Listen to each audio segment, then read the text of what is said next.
Good afternoon, everybody, and welcome to our last webinar for the year. Wow, this year's gone by so quickly. Happy Friday, everybody, and thank you so much for joining me in today's webinar, in which we'll be chatting about re-registration with ASQA. For those of you that don't know me, my name is Alex Schroeder. I am a sanction management specialist. I also spend a lot of my time in the tribunal helping RTOs fight sanction decisions from the regulator or by the regulator. I'm also a forensic compliance auditor within the vet sector. And look, there's a whole lot of other things that I do. And as always, I'm not going to run through everything. If you want to know more about me, please feel free to hop onto my LinkedIn profile, where you can read my whole professional history, etc. Without any further ado, some very, very quick housekeeping. Guys, at the end of today's session, as always, we will have a Q&A session. However, if I don't get around to answering all your questions, please drop an email to info@complianceinstitute.edu.au with your questions, and the ARCP team will forward your questions on to me, and I, in turn, will get back to you as soon as I can.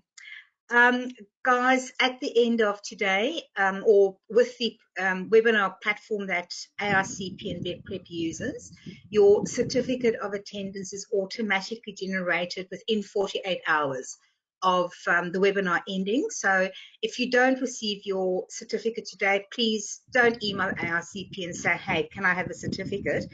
You will automatically receive it. If, however, you haven't received it by Wednesday morning, please then come through to ARCP and say, hey guys, I don't have it, and they will then look into it for you. As I said, it's our last webinar of the year. However, we are going to be continuing the 3 compliance webinars in 2023. So it's going to be good to see everybody back here next year. The same with our trade and assessor webinars. At 2 o'clock Queensland time today, I'm running the final trainer and assessor webinar for the year, but they too will commence in 2023. Guys, I'm thinking that we'll probably kick the webinars off in February next year. I think it's a bit useless, or I don't think it's worthwhile trying to kick them off in January, because a lot of us are still on leave until the end of the long weekend in January, and I think to try and kick them off as the year starts is not going to be as beneficial to everybody as if we wait until Feb. You've seen the promos for the RTO Validator Certification Program, and I will be giving you a bit more information about that at the end of the webinar. So if that interests you, please stay online at the end of the Q&A session, as well as there is potentially funding available for people over the age of 40 within the vet sector. I'll also be going through that at the end of the Q&A session. So if you're interested, please stay online and I'll tell you more about it. So today we are looking at applying for, the slide says registration. It's actually applying for re-registration with ASQA. I'm going to go through ASQA's new audit process with you guys. It's really changed. ASQA has changed a lot of their audit methodologies, and it's become really user-friendly. And for the first time in many, many years, ASQA is actually regulating quite transparently and very fairly compared to what it used to be. We're going to be going through your preparation for re-registration, including the preparation of your audit documentation, internal audits, preparing for your audit meetings, providing the required documents, as well as rectification actions post-audit if any are required. So, applying for re-registration with ASQA. Guys, it's very, very important that you are absolutely audit ready when you put your application in for re-registration. Now, as we know, you've got to put your application for re-registration in at least 90 days before your current registration is due to expire. Once your re-registration application goes in, ASQA can at any time come back and say to you, cool, we've got your re-registration application. We are now ready to audit you for your re-registration. At that stage, it is probably too late to then start scrambling around and to then start seeing if you're audit ready. So the best suggestion I can give you is make very, very sure that you are ASQA ready or you're audit ready before your re-registration application goes in. We usually suggest to RTOs that your preparation starts probably about 4 to 5 months before your re-registration application goes in, because if you do find, as part of your preparation for the audit, if you do find that there are any areas of concern, you want to allow yourself enough time to go and attend to these areas of concern, so that when your application for re-registration goes in, that you are completely audit ready and you don't have to then, like I said earlier on, start scrambling around and getting documents ready for your audit process. It's a really, really good idea to have an external compliance consultant come in and do a full internal audit for you. Now, I know that there are RTOs out there that have got large audit teams. There are RTOs out there that do their internal auditing themselves, etc. There's also obviously the smaller RTOs that don't have a large compliance team, as well as, and many of these small RTOs do constant internal, regular internal audits. But guys, the reason why it's a really good idea to have an external compliance consultant come in and do an internal audit for you is, let's think about it this way. If your internal audits are being done by your compliance team within the RTO, essentially with those internal audits, the people doing your internal audits are essentially auditing their own work. Whereas with your re-registration audit, you are going to have somebody come in, look at your RTO's operations, but it will be somebody who's got no affiliation with your RTO, who is seeing the documentation for the first time, and in all likelihood is looking at your documentation from a totally different perspective as your own internal auditors might, or as you as a compliance practitioner or manager might. So I honestly can't stress enough, it is really an excellent idea to get a compliance consultant to come in and do your pre-register or your pre-re-registration audit for you.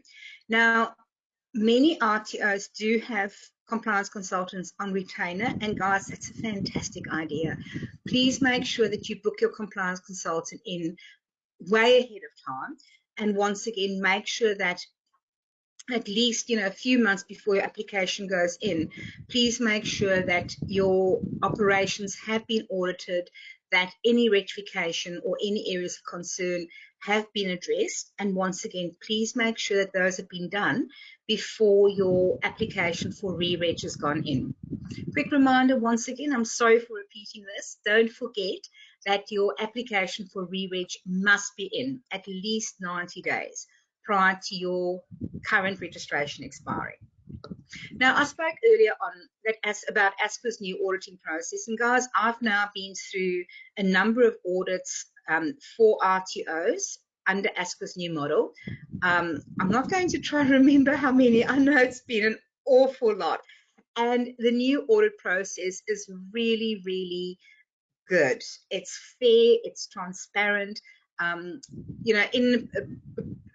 Up until about 2019, when ASQA came in for audits, you would have the auditor or auditors arrive the morning of the audit and say to you, right, we are auditing, boom, boom, boom, boom, boom.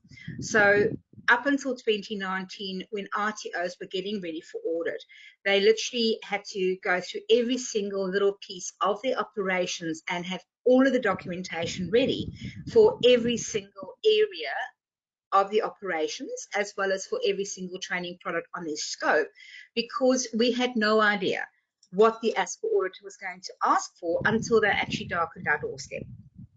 What ASQA does these days is you will, first of all, after you've lodged your application for re-registration, obviously you'll get an acknowledgement of that. Then ASQA will come back and they'll say to you, hey, we've got your application. We are looking at doing your audit during, on this and this, these and these dates. If for any reason those dates clash terribly with other obligations that your RTO has got, or if for any reason the key personnel that are needed during the audit will not be available, you do have the opportunity of going back to ASQA and saying to them, hey, these audit dates don't suit us give me a second, these audit dates don't suit us for whatever reason, and can we please reschedule for another date? ASQA will normally, they are very happy to accommodate that as long as the dates that you are requesting or the new dates that you are requesting are within reason.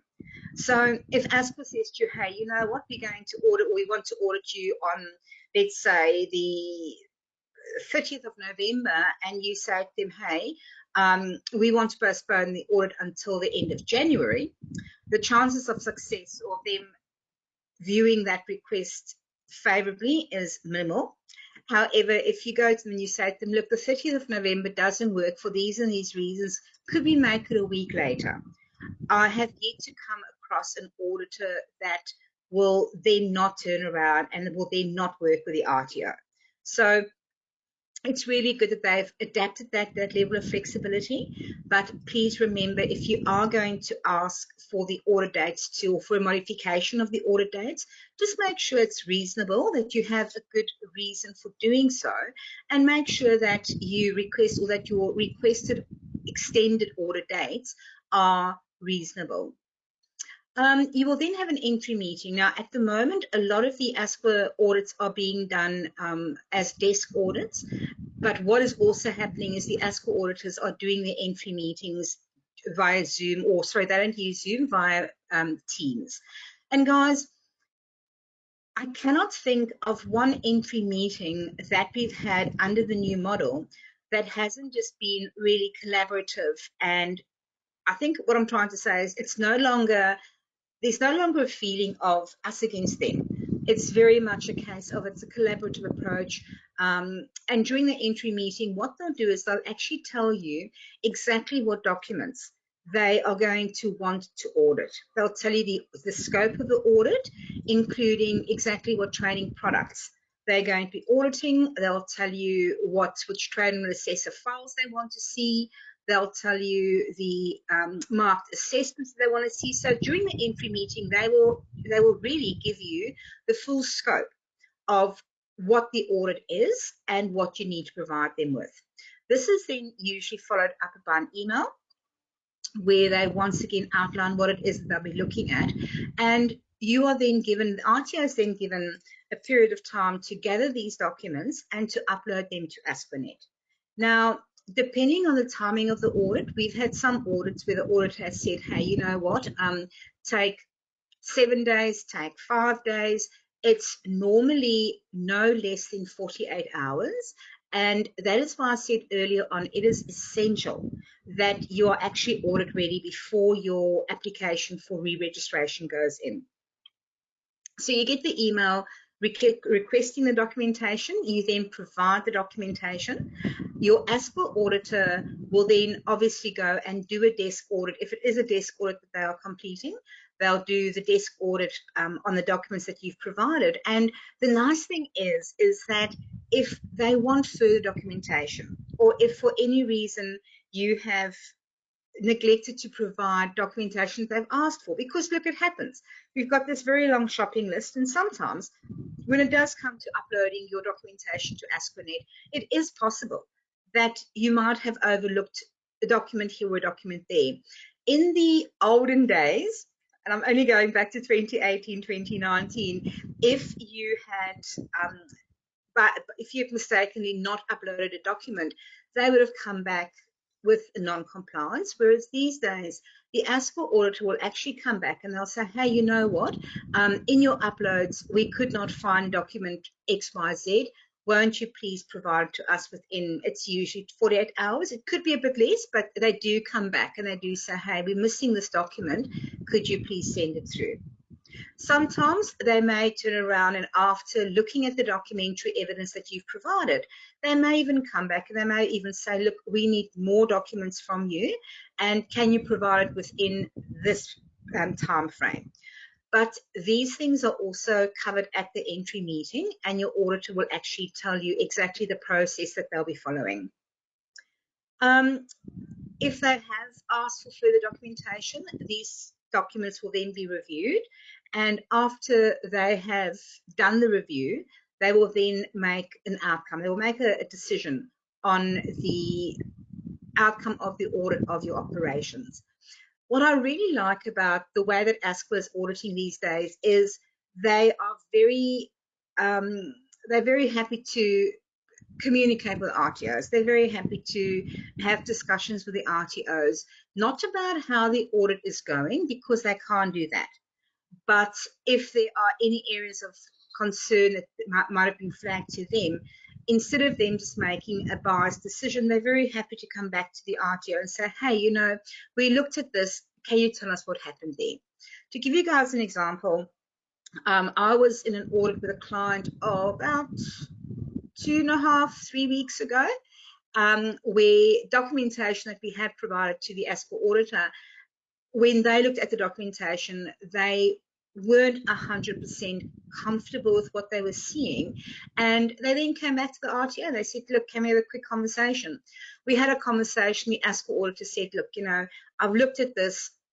I'm not 100% sure of X, Y, Z. And I jumped in with the RTO and I said, look, you know, what you're looking at is ABC. And what is it that you are uncomfortable with? They told us, and during a quick conversation, we actually clarified that, and the ASQA auditor was happy. So it is really important to remember that your ASQA auditor these days won't just form an opinion based completely on what they are seeing, and if there are any areas of concern for them, they will actually come back to the RTO, and they will actually say to the RTO, let's have a quick chat about this. If you are working with a compliance consultant, and if your ASQA auditor does want to have a conversation with you about anything that they have looked at or any documentary evidence that they have reviewed, guys, please, at that point in time, before you have the conversation with ASQA, please get hold of your compliance consultant immediately and ask them to be available to have this conversation with your ASQA auditor, because at the end of the day, the reason why RTOs use compliance consultants is to make sure that their compliance or the operations are compliant. And remember also that as compliance consultants, because we deal with audits the whole time, because we are constantly working with a regulator, we speak their language, or at least most of us do, the good consultants do, or we like to think that we speak their language. And so often what an auditor asks and what they are really looking for may be two different things.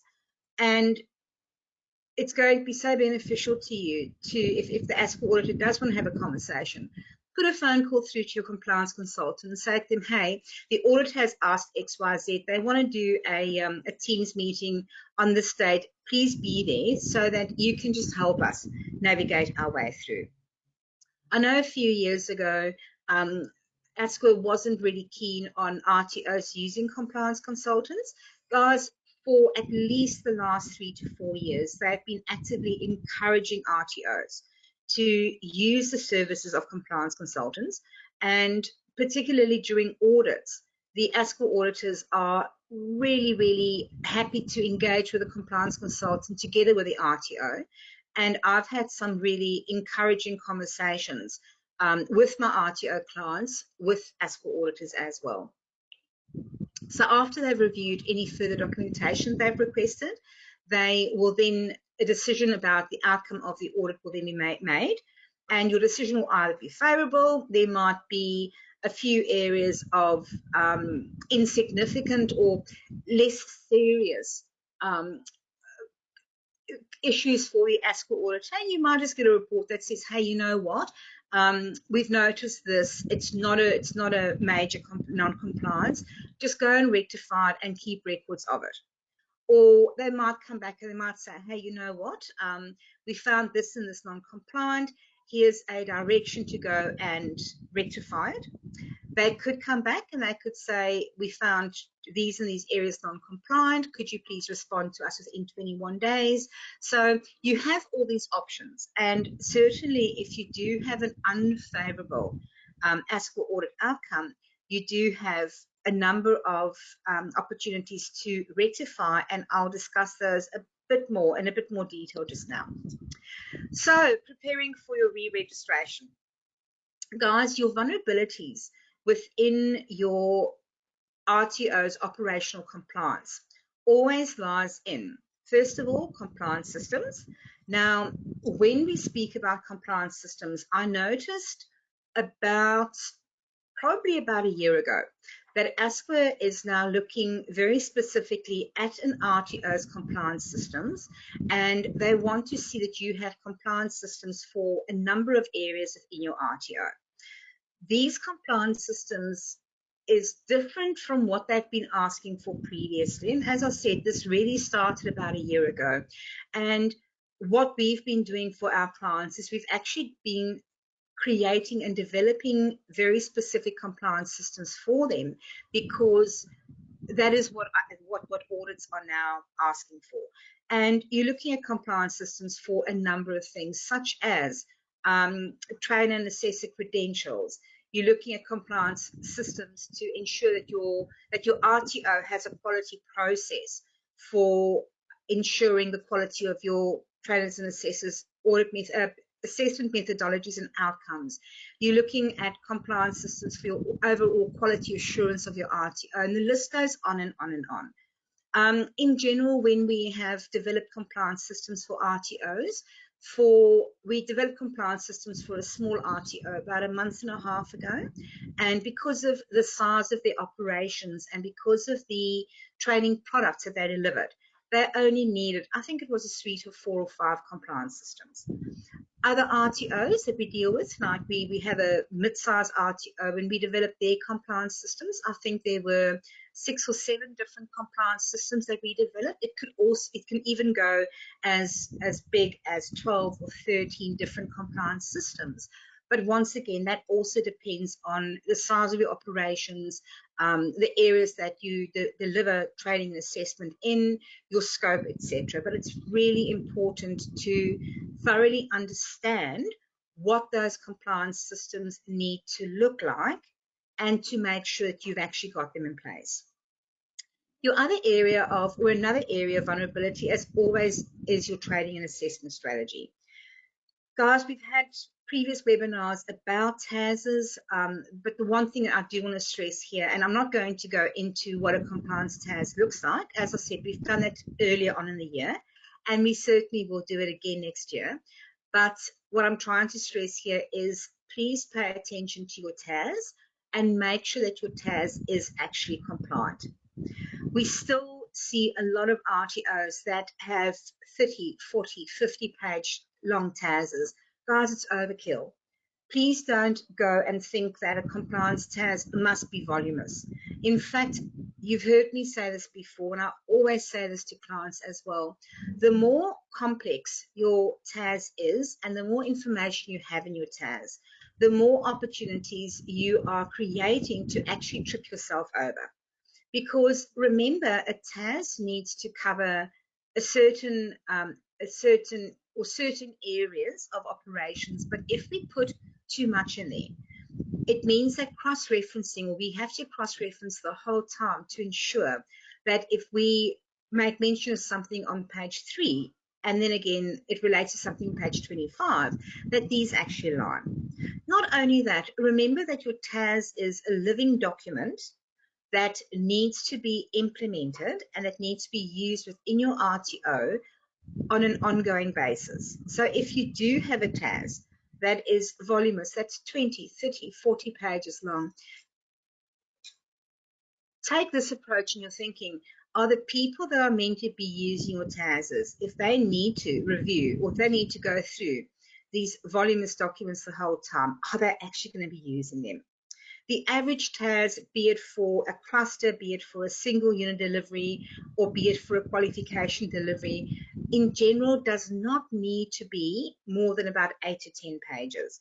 And guys, I'm speaking general here. Obviously, it will vary from delivery to delivery, but the point that I'm making, and I'm repeating like a broken record, I'm so sorry, is please don't think that your TAS needs to be an entire novel. It does not. Your TAS only needs to contain certain critical information. The rest is all what we call white noise. Another major vulnerability is your train and assessor credentials. We see so often that RTOs have in their train and assessor HR files that the trainers and assessors do not meet all the requirements of clause 1.13a, b, and c. Now,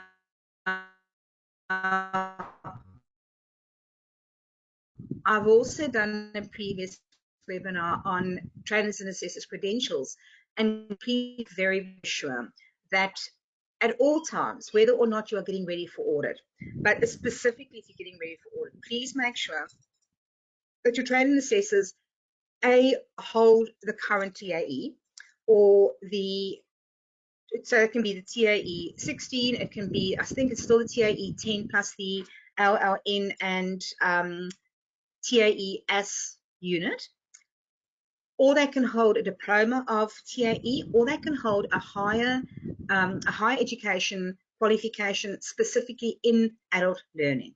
So the first thing to look at, please make sure that they actually hold those qualifications, or one of those qualifications at least. Then remember, you've got to be able to demonstrate that your trainer and assessor has the vocational competencies for the training products that they are delivering. Now, we've had lots of discussions about this. We've done webinars on this. We've had debates about this.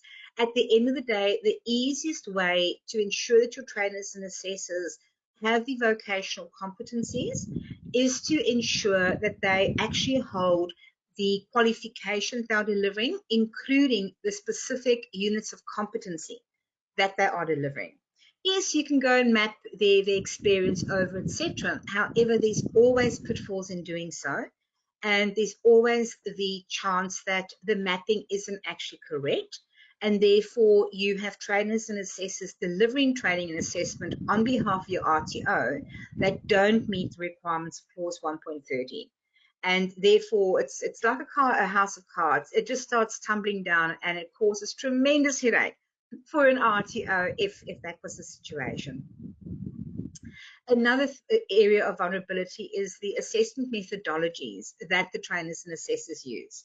Now, those range from ticking and flicking, even perceived ticking and flicking, not working or not marking as per the benchmark answers provided in the assessor guides.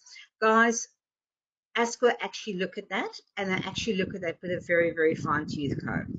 So please, when you are getting ready for your re-registration audit, have a look at those 4 areas, obviously other operational areas as well, but have a look at those 4 very critical, vulnerable areas of operation, and make sure that everything is 100% right.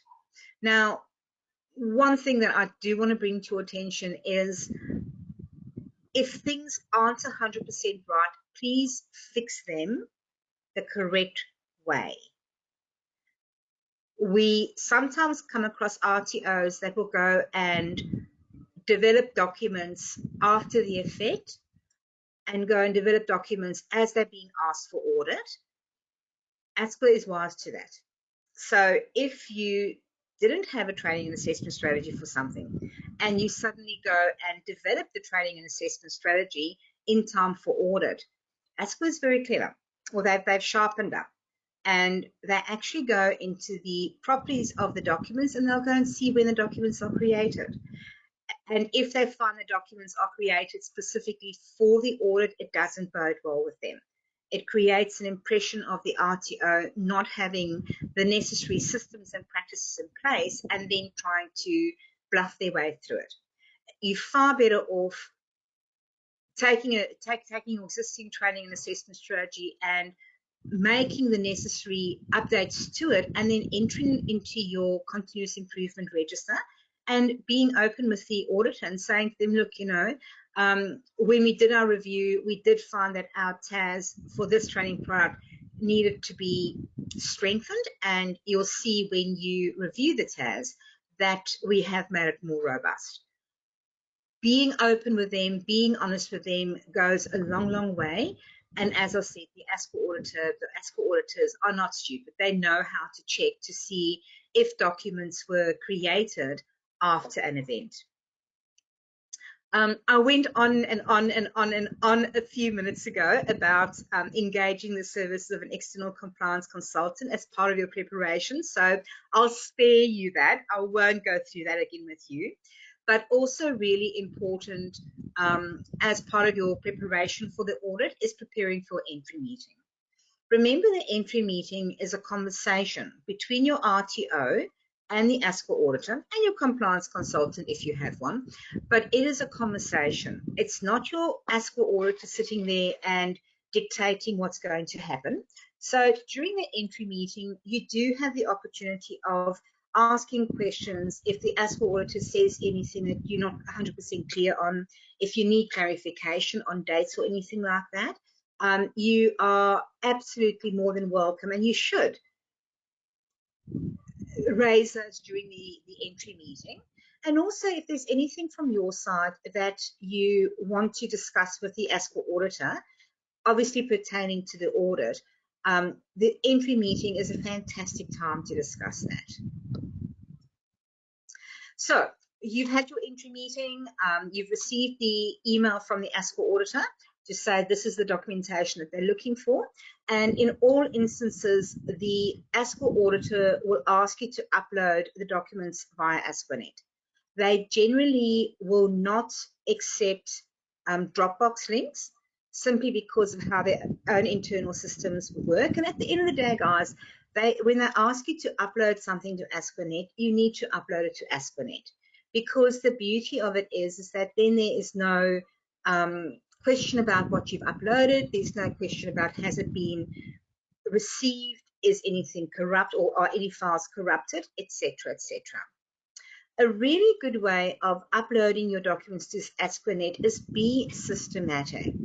If your ASQA auditor has asked you, for argument's sake, for specific files, go ahead and make sure that your file names are, or your files are named according to what the ASQA auditor is looking for, because on their side, they're going to open your ASQAnet and they're going to open it up, and there might be 30 or 40 different files uploaded.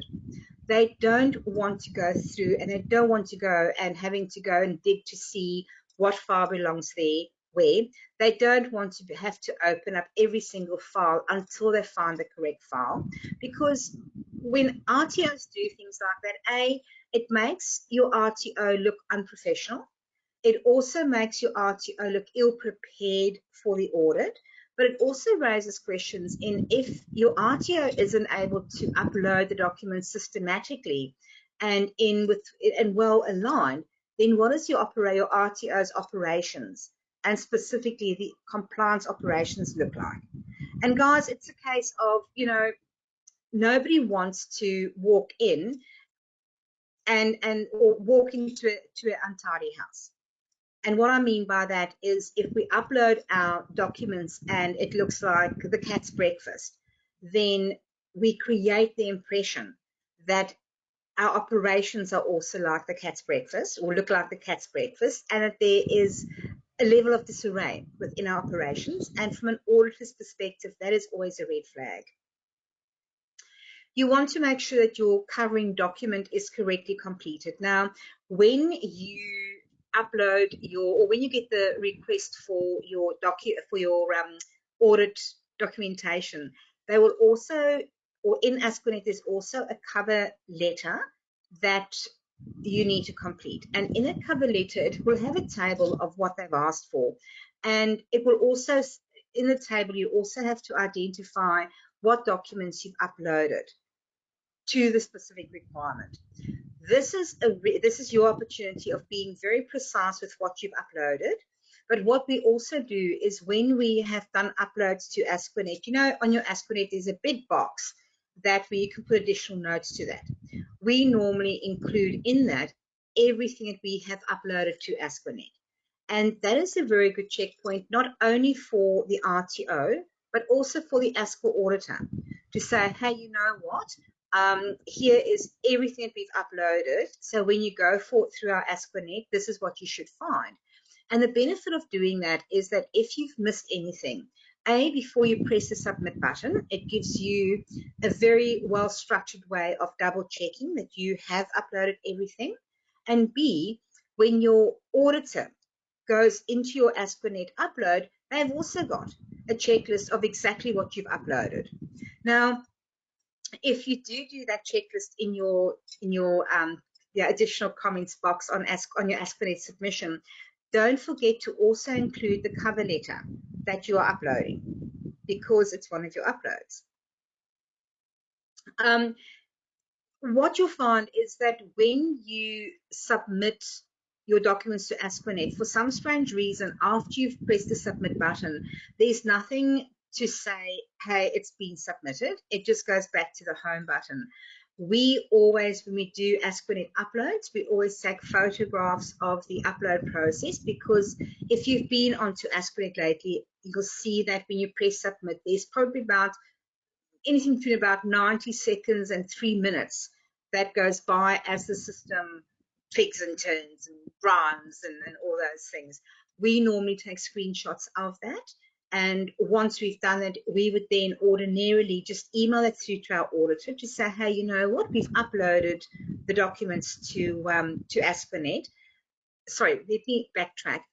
We will take screenshots of the upload process, and once the screen returns to the home page, we would then normally email the ASQA auditor and say to them, hey, you know what, we've uploaded to ASQA or to ASQAnet. Please let us know if there are any issues with accessing it. And what that does is, if for any reason whatsoever your submission hasn't actually gone through, because you've emailed the ASQA auditor and say, look, we believe we finished the uploads. If they then go into your ASQAnet and there is any issue, they will then come back and they'll say to you, hey, you know what, there was an issue here or there. We haven't had it happen before that something has been uploaded to ASQAnet and then it hasn't gone through to the other side. So I guess from my side, it's a safeguard to email the ASQA auditor. And look, as a forensic compliance auditor, I'm full of safeguards. I'm risk averse. So when we do email the ASQA auditor afterwards on behalf of our clients, it is as a risk management process. One thing I must stress is that if you are having issues accessing your ASQAnet, because ASQAnet does play up, ASQAnet does go offline. If you have any issues with ASQAnet and for any reason, due to issues with the ASQAnet platform, you cannot submit your documents, please email your ASQA auditor on the spot and say, hey, ASQA auditor, we're trying to upload to ASQAnet. We haven't been able to. These are the issues that we are having. Can you please tell us what to do? The ASQA auditor has then got the opportunity of going back into ASQAnet to see, or going back to the IT team at least, to see what the issues were, and if there were any issues, to get the IT team to correct that. But also they were then notified that you were ready and able to, or you were ready to upload your evidence, but due to a system error on ASQA side, you weren't able to. Word of warning though, is only do that if you are genuinely having issues with ASQAnet. We sometimes come across RTOs that will just willy-nilly go and say, hey, I'm having issues uploading to ASQAnet, not because they've got issues, but because they weren't ready to submit their documents on the required date. Now, one thing you have to be aware of is if you go through to your ASQA auditor and say we're having issues with ASQAnet, they have got the means to go and see your activities on ASQAnet And if you go through and you say to them, we couldn't supply the documents, we couldn't submit the documents due to an ASQA problem, if on their side, if it shows that you haven't even tried to log into ASQA, then you are causing yourself huge amounts of pain. Going back to providing the documents to ASQA or to ASQA, please make sure that you provide the documents when it is required. We had a client come to us probably about 6, 7, 8 months ago now, and he had some major issues with ASQA. And in fact, in the end, we declined to work with him. But reading the previous ASQA audit reports, what this chap did is, because he wasn't ready to submit the documents, he would go back to ASQA and he would say to them, I can't submit them because I don't have internet access. And then he had another excuse of, I can't submit them, I'm in hospital and nobody else can upload them. Another excuse that he used was, we're away for Christmas and we can't upload right now. Or what he would do is he would, one of his other tricks was, here's the link to Dropbox. And ASQA went into Dropbox, but all his Dropbox folders were empty. Now, ASQA kept on going back to him and saying to him, look, you haven't done this, we can't access this. They kept on, I guess, going along with him. But as you read the audit reports, you could actually read where ASQA is kind of saying, we have given this guy every single opportunity to cooperate with us, and every time we did, he just came up with a different excuse. Now, this specific RTO is now, I think they are now getting ready for the tribunal, and I know the solicitor that is working with them in the tribunal, and he's actually come back and he said, look, will you guys, will VetPrep please take this client back on because he needs you? And we've gone, no. Because at the end of the day, he's going to get slaughtered in the tribunal for a number of reasons. But one of his biggest downfalls is the fact that he's been trying to lead ASQA around the bush. It wasn't the only reason we decided to terminate his agreement. I'm not going to go into that. But guys, what I'm trying to say is that if you need a bit of extra time, rather go through to your ASQA auditor, rather say to them, look, I just need a few extra days, may I please have it, than trying to play schoolyard games and say, it's there, but it isn't. I tried to upload, but you really didn't. I was having issues, but they check on ASQA and you really weren't. It's all about cooperating with the regulator. It's all about, if you need extra time, just come clean and say, hey, you know what, I need an extra couple of days. We have had cases where some of our RTO clients have needed a bit of extra time to get things together. And I think in almost all of the circumstances, ASQA's been very happy to say yes. So, guys, at the end of the day, the ASQA auditor that is conducting your audit, they're not idiots. They've seen RTOs play games over and over and over again. So if you are having issues, once again, just go to your ASQA auditor and email them and say to them, look, I need a few extra days. Would you mind? And it's very rare for an ASQA auditor to come back and say no. And if they do, they'd have a very good reason. So if your ASQA audit report comes back and you have had some significant non-compliances, guys, go and get help. Do not try and fix it by yourself. Because at the end of the day, if you didn't have the capabilities within your own RTO to ensure that what you were submitting for audit was correct, then you probably don't have the capabilities within your RTO to go and then correct serious non-compliances. Obviously, there's always there's always the possibility that you might have some minor non-compliances, and those might be correctable within your RTO without getting external help. But 9 times out of 10, RTOs actually do need the specialized help of a compliance consultant to go and help them fix it. And all I can say is, once again, if you didn't have the or if within your RTO you didn't have the skills and the capabilities of getting it right the first time, don't risk it by trying to fix it again.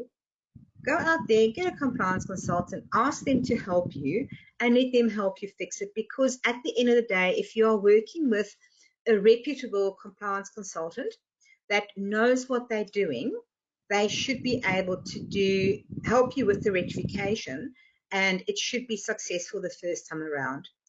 If your rectification is not successful the first time around, ASQA will come back and they will say to you, hey, you know what? You're still not compliant here. You're still not compliant there.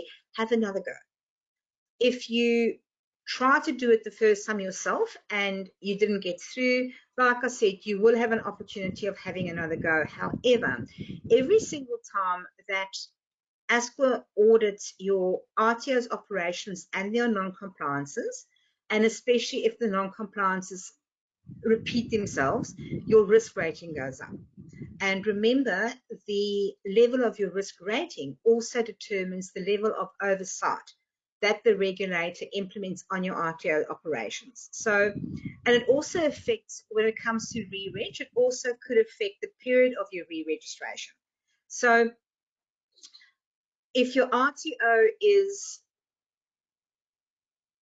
concerned is the wrong word, if you want to maintain a low risk rating, and if you want to better your chances of getting a longer re-reg and also have less oversight by the regulator, it's really important to get it right the first time, i.e. before audit.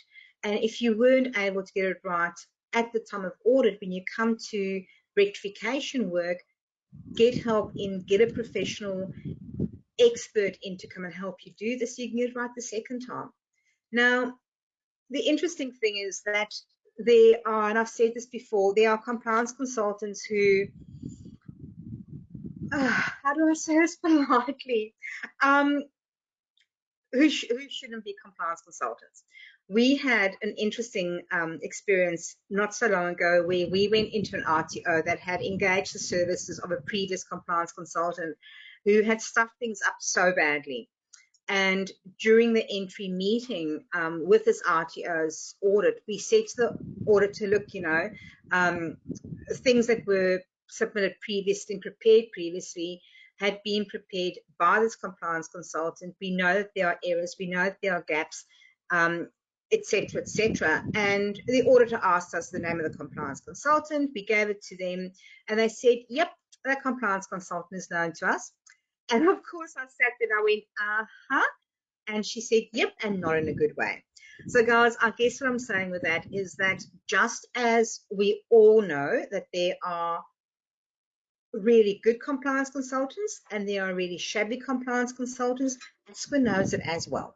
So when you do go and engage the service of a compliance consultant, please make sure it's somebody who knows their job, who knows what they're doing, who has a good reputation, who's been in the game for long enough, and who can actually talk the talk, walk the walk, one of those two, because it does make a big difference. And at the end of the day, remember that every single compliance review activity undertaken by the regulator can potentially also affect your RTO's risk rating. As I said earlier on, make sure that you cooperate with ASQA. They are not many years ago, or under the old regime, many of you would be aware that I was constantly calling out ASQA on all of the really, really bad and unethical behaviors and practices. ASQA has changed. As most of you know, I serve on the ASQA Stakeholder Liaison Group. I serve on a number of the subcommittees about internal audits, quality assurance. I forget, there's about 5 or 6 subcommittees that I serve on. And the one thing that I can truly say is that despite being on the stakeholder liaison group, and aside from serving on these subcommittees, ASQA still has areas for improvement. However, I have also had the opportunity of being able to see firsthand the work that they have done, and they are no longer the persecutor that they used to be. They are actually now a regulator. They regulate fairly. They regulate with transparency. They give RTOs the opportunity to improve, but in turn, we need to cooperate with the regulator. In your dealings with the regulator, you need to be transparent. You need to avoid making excuses like the guy I told you guys about earlier on, who's in hospital and doesn't have internet reception and away for Christmas and all these things. Just play square with the guys. Just say to them, hey, you know what? I need a bit of extra time. And once again, be sure that when you submit both your audit evidence as well as your rectifications, get it done in time. And if you need a little bit of extra time, go to your ASQA auditor. I believe the days are gone where our ASQA auditors were ogres. There's probably, I don't think that I've come across an ASQA auditor in at least the last 18 months, maybe even longer, that hasn't been really nice and super cooperative with the RTO. So guys, go back to them and say to them, I need a bit of extra time. Would you mind? It's now time for questions and answers. And as you guys know, I always get this wrong. So I'm going to see if I can actually open the questions up. Okay.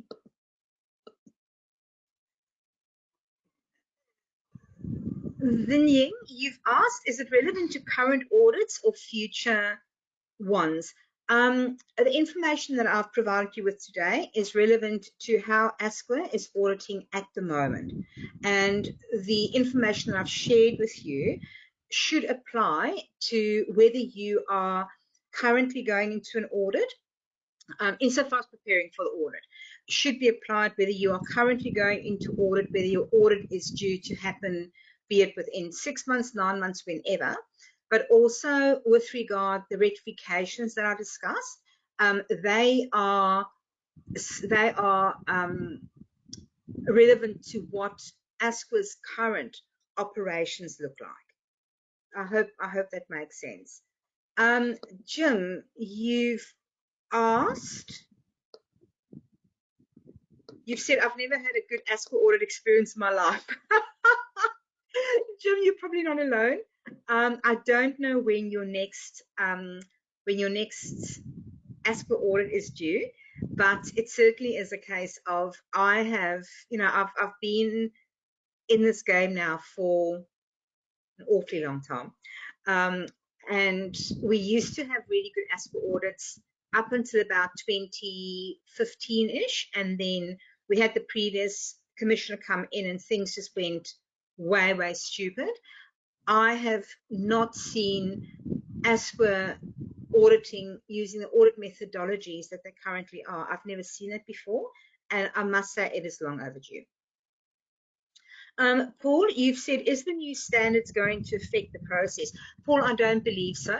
We don't quite know what the RTO standards are going to look like. As we all know, we've been waiting for, I don't know how long for them. Excuse me, guys, dry throat. However, if you think about it, that the ASQA's current audit methodologies, they've been fine-tuning them now, probably for the last 2 odd years, and it's not a case of the standards isn't there to dictate how ASQA does their audits. The standards are there as a benchmark for RTOs to work towards being quality providers.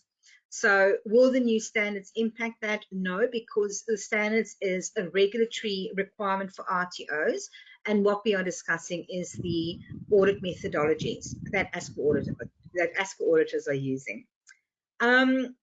Justin, you've asked, are there any foreseen changes for 2023 to the audit process? Justin, I don't think so. Once again, the new audit processes or the current audit processes and methodologies is something that ASQA has been working on and fine-tuning for the best part of almost 2 years. And they've made improvements with a lot of consultation with the ASQA stakeholder liaison group. and specifically also with the subcommittee that where we've been helping ASQA in fine-tuning their audit processes. So I can't see it changing much in 2023, apart from they might refine the audit processes to be more user-friendly, but I can't see them being less transparent or going back to the bad audit methodologies and habits that they had up until 2019. Radhika, hi. You said if ASQA did not audit at time of re-registration, when likely will they be auditing? That's an excellent question, Radhika. Guys, we do find, or at the moment, ASQA are very, very open about the fact that they are understaffed. And what may very well happen is we do see that re-registrations are going through without a re-reg audit. And usually the RTOs who get an automatic re-reg are also the RTOs that have a low risk rating. So if your RTO does have a low risk rating, if you did get an automatic re-reg without audit, you may find an audit notification in your inbox anytime within 3 months, 6 months, 12 months. But at the end of the day, remember that as an RTO, as a quality provider, you need to be audit ready at all times. So, and the nice thing about ASQA's current audit methodologies is that because of the way that they are doing things, if your RTO is audit ready at all times, it means that if you do get a notification of an audit, it should be simply a case of bringing in your compliance consultant to go and do an internal review and, an internal audit. And if there are areas of concern, they should really be minimal. Does that make sense, Radhika? Sharon, you have asked if we do a lot of RTO audits with ASQA. Yes, Sharon, we do. Obviously, as compliance consultants, that is our job. It's our job to support RTOs through audits and other things as well. Julie, you've asked when does an RTO need to do a forensic audit? Julie, look, we always recommend to an RTO that if you haven't had a regulatory audit done in at least the last 2 or 3 years, it's a really good idea to get a forensic auditor in and to have a full forensic audit done, because during a forensic audit, what happens is we literally do an audit on your RTO's operation as an unfriendly ASQA auditor would. We go in there with shovels and picks, and we have a look to see, obviously, any operational vulnerabilities or any operational concerns that we can see easily, but we also go and dig really, really deep. So as I said, the forensic audit process is very much a case of, we take the same approach that if you had the ASQA auditor from hell come in and audit your RTO that wants to really just go and dig and see, or dig and go and find areas of non-compliance, that is what a forensic audit does. Having said that, guys, there are only 2 forensic auditors in the country, myself and Raylene Bartlett from Perth. So if you do have any other compliance consultants professing to be a forensic auditor, be careful. And I know there's specifically 3 compliance consultants that I do know of. One is also in Perth, and she speaks regularly at Bell. She runs around and tells people she's a forensic auditor. Guys, like I said, there are only 2 forensic auditors within the vet sector in Australia. So if you do have another compliance consultant say, oh, I always do forensic audits, take it with a grain of salt. Anyway, this is not a webinar about forensic audits, so I will stop beating that drum. Guys, there doesn't seem to be any more questions right now. So what I want to do is, as promised, I'm quickly going to go and tell you about the RTO validator program, and then after that I will go and check to see if there are any other questions. Guys, ARCP has developed the, let me just get rid of the screen, just give me one sec. There we go. ARCP in conjunction with FedPrep, we've developed the RTO Validator Certification Program. And what this is about is we are teaching people we are training people in validation to the level of, to be able to conduct validations at the level that we do when we are getting ready for tribunal, or when we're getting an RTO ready for a tribunal. And essentially, we are teaching people how to validate to such an extent that if the validations are done correctly and as they should be, and as the people have been trained to, and if the outcomes of those validations have been implemented, that essentially the final product should be 100% ASQA proof. We're not saying it will be, we're saying all things equal, it should be. What we've done is we've taken the compliance skill set. So in the compliance skill sets, there is BSB AUD 412, which is work within compliance frameworks. There's BSB AUD 514, interpret compliance requirements, and there's BSB AUD 515, evaluate and review compliance.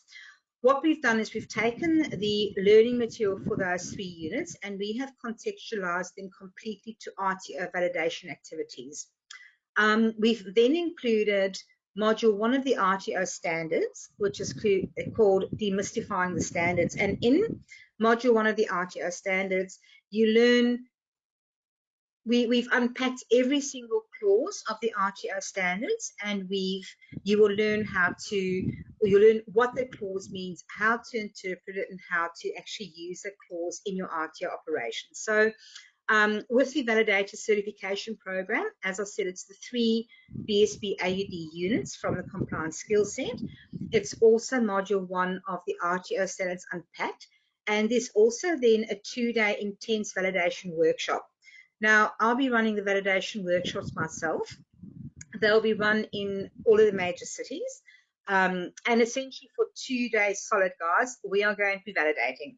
I'm going to take you through how to validate. We're going to be doing actual validations. And in a nutshell, we are going to be validating and validating and validating and validating. And once we are sick and tired of validating, we will validate some more. And that's only on day 1. Day 2, we're going to complete we're going to complete it. Not complete, we're going to repeat everything so that at the end of the 2 days, the people that have attended the workshop, they should be damn fine validators, and their validation skills should be completely up there. Now, the cost of the program is $1,850. Sorry, not $1,800. The course duration is 3 months, and also, like I said, there's a 2-day face-to-face validation workshop.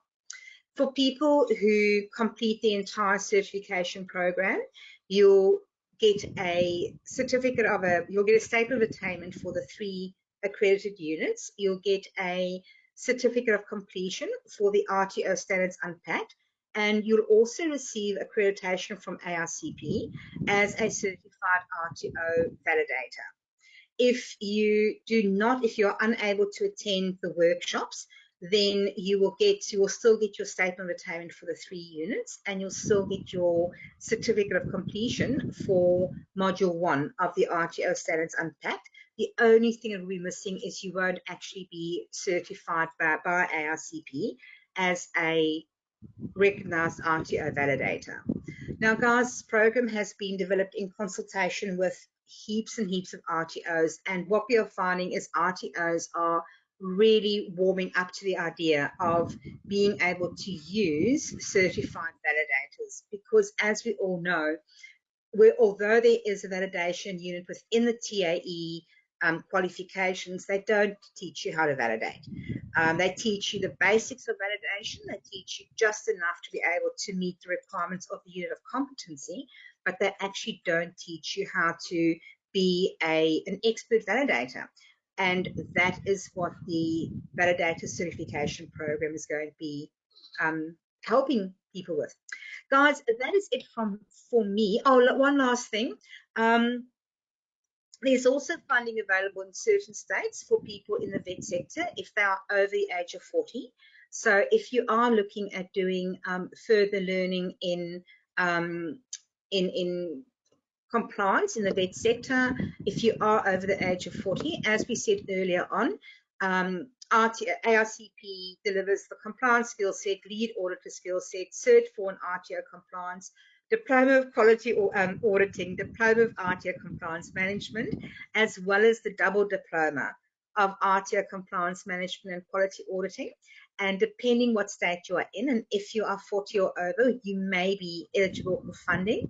So if any of those accredited courses, ones that I'm highlighting right now, if any of those appeal to you and you meet the age eligibility, drop an email to info@complianceinstitute.edu.au and let's have a chat, and we will see if we will try and help you where the funding is concerned. Ladies and gents, I've only gone 4 minutes over time. It must be a record for me. Guys, it's been a magnificent, 9 months we've been doing this for by now, 8 or 9 months. It's been a fabulous time working with you. Thank you all so much for coming fortnight after fortnight and sharing the space with me. As I've said so many times before, I love sharing this time with you. I love webinar Fridays are like the highlights of my fortnight. So thank you so much for your support these last 8 or 9 months. It's been fantastic. I hope you all have a fantastic Christmas, or if you don't celebrate Christmas, I hope you all have a fantastic year in break. Happy New Year, or whatever it is that you celebrate.